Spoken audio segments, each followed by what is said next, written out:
So do you ever get to a place in your life where you feel like you're just not happy, like you honestly feel miserable? Today I want to talk to you about that. Like, where in your life do you feel like things just, they're not adding up? You don't feel 100% happy. Like, you're just in this place where you're not going through like this really fun time in life. You probably, for example, you want like a new car, or you want a new job, or you want a great relationship, you want something, whatever it is you want. Like for me, I was in the same place. At some point in time, I wanted my business to thrive. I wanted to get back to my NFL body because I'd gotten a little bit out of shape. I wanted my relationship to be perfect. I wanted, more money. I wanted more time. I wanted all these things. And then I got to this point where I realized that it wasn't about that. Like, life is really not about that.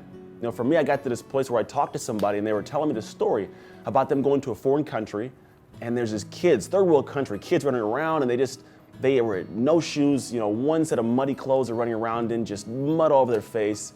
This kid walks up to him and he says, "Can I have $1?" So the guy, he's having a situation where his car had broken down, he lost his camera, his suitcase was delayed, like he was just in a bad time. And he says he gave this kid $1 just to get rid of him. And when he gave him this $1, it was like this beautiful smile came out of this kid. And it made him think, it's something where we want all these things, but we have so much. You have so much, but you're unappreciative of it. What really I think is the reason you're miserable is because you want, this is the same place I was, you want, but you don't have. And it's the not having that drives you insane. It makes you miserable. Like, you literally make yourself miserable, like I did at one point, because you want all these things, but you're not appreciative of what you currently have. So I got this in my head. I was like, I want to shift and change what it is I'm doing. I want to find out what drove me at a soul level, like a purpose level. And so I started stepping back and saying, it's something that I want to give to the world that'll allow me to have a purpose, which will make me less miserable. Not wanting, but where can I give? Be appreciative of what I have gratitude. And so I said, I love speaking. And I had a gym.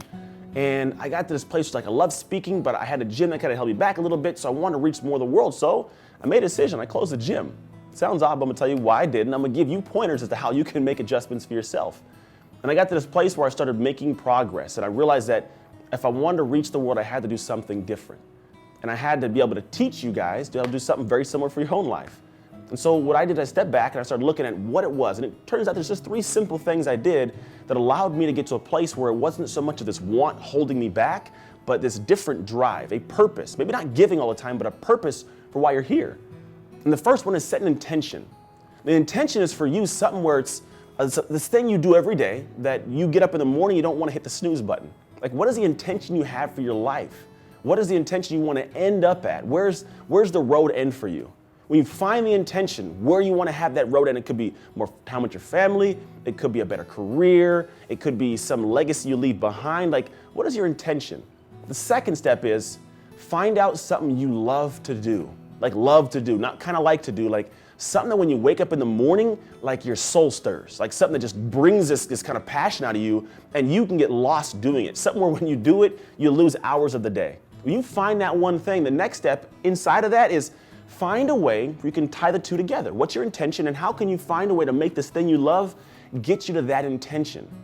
For me, it was something where I had to step in and say, I want to go speak. And the only way to get to a place where, I want to travel and speak, I must set an intention or a way to make that happen. So my way to make it happen was to step out of it and get to a place where I started pushing myself in the direction of speaking. Because sharing, speaking, loving, like it helped me be happy. And then I got to the place where I found this thing that got me to that place. Then you got to do it. That's it. The third step is you must go do it. You see, a lot of people have these intentions they set. There's a saying is, the path to hell is paved with good intentions. Just because you want to do something doesn't mean it's going to get done. You must step back and actually do it. You can set the intention. You can find something you love to do. But if you don't do it, you'll never get to that place. So for me, I stepped back and started doing that. And I got to this place where I was recently in the Philippines with 300 kids who were impoverished, who had no shoes, one set of clothes. And I had a blast looking at their amazing smiles. These kids, as much as they didn't have, they didn't want so much they weren't happy. They had enough and were appreciative of what they had. They were so happy and so joyous. So I challenge you right now to step out for a moment and peer into your life and see where in your life can you set an intention, something that you really want to have be the end result of where your life ends up. Then look at that whole intention and say, what is it you love doing that if you do it would allow you to get to that place as well? How can you merge those two? And then where can you take action and do that thing?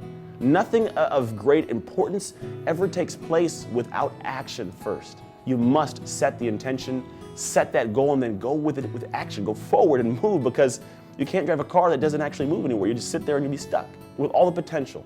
So this is something I want you to take away with it. Go apply this to your life somewhere. And if you want more information on how you can make this kind of transition to get to the place where you live with this intention, this purpose, and this passion, then I urge you to click the button you see on the screen or the link you see in the post, because I have some really cool things I give away to people and some tools and process I've made just for you to take that next step to move in the right direction so you can be less miserable and you can live a truly abundant life.